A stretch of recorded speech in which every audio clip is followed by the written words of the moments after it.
بسم اللہ الرحمن الرحیم۔ سامعین کرام، السلام علیکم۔ حضرت شقیق بلخی رحمۃ اللہ علیہ اور حضرت ابراہیم بن ادہم رحمۃ اللہ علیہ کے درمیان سچی دوستی تھی۔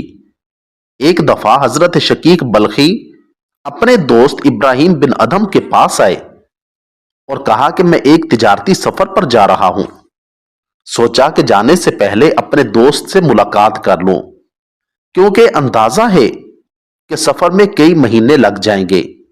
ملاقات کی اور چلے گئے، لیکن توقع کے خلاف چند ہی دنوں میں واپس لوٹ آئے۔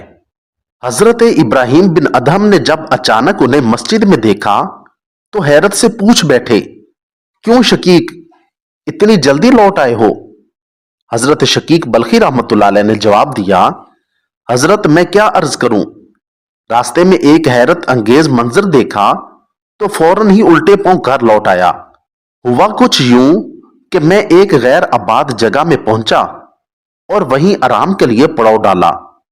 اچانک میری نظر ایک پرندے پر پڑی جو نہ دیکھ سکتا تھا اور نہ اڑ سکتا تھا۔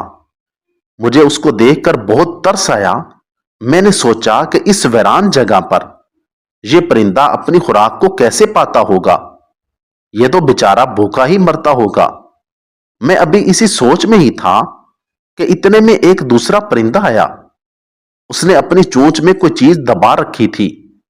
اس نے آتے ہی وہ چیز معذور پرندے کے آگے ڈال دی اور معذور پرندے نے وہ چیز اٹھا کر کھا لی۔ اس پرندے نے اس طرح کئی چکر لگائے، بالآخر اس معذور پرندے کا پیٹ بھر گیا۔ یہ منظر دیکھ کر میں نے کہا، سبحان اللہ، جب اللہ تعالیٰ اس ویران و سنسان جگہ پر ایک پرندے کا رزق اس کے پاس پہنچا سکتا ہے تو مجھ کو رزق کے لیے شہر در شہر پھرنے کی کیا ضرورت ہے؟ چنانچہ میں نے آگے جانے کا ارادہ ترک کر دیا اور وہیں سے واپس لوٹ آیا۔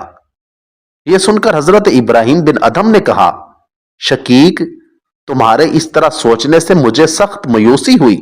تم نے آخر اس معذور پرندے کی طرح ہی بننا پسند کیا جس کی زندگی دوسروں کے سہارے پر چل رہی ہو۔ تم نے یہ کیوں نہیں چاہا کہ تمہاری مثال اس پرندے جیسی ہو جو اپنا پیٹ بھی پالتا ہے اور دوسروں کا پیٹ پالنے کے لیے بھی کوشش کرتا ہے؟ حضرت شقیق بلخی نے یہ سنا تو بے اختیار اپنی جگہ سے اٹھے اور حضرت ابراہیم بن ادہم کے ہاتھوں کو چوم لیا اور کہا، ابو اسحاق، جو کہ ابراہیم بن ادہم کی کنیت ہے، تم نے میری آنکھیں کھول دیں۔ حقیقت میں وہی بات صحیح ہے جو تم نے کہی ہے۔ اس واقعہ سے ہمیں دو نصیحتیں معلوم ہوئیں۔ پہلی یہ کہ زندگی میں ہم دوسروں کے لیے کبھی بوجھ نہ بنے، اور دوسری یہ کہ ہم ہمیشہ دوسروں کے کام آئیں، پاکیزہ اور حلال روزی کما کر دوسروں کے لیے سہارا بنے۔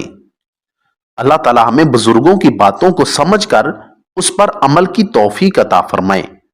آمین ثم آمین۔ اگر آپ کو میری یہ ویڈیو اچھی لگی ہو تو ویڈیو کو لائک، چینل کو سبسکرائب اور ساتھ دیے گئے بیل آئیکن کے بٹن کو ضرور دبا دیں۔ شکریہ، والسلام۔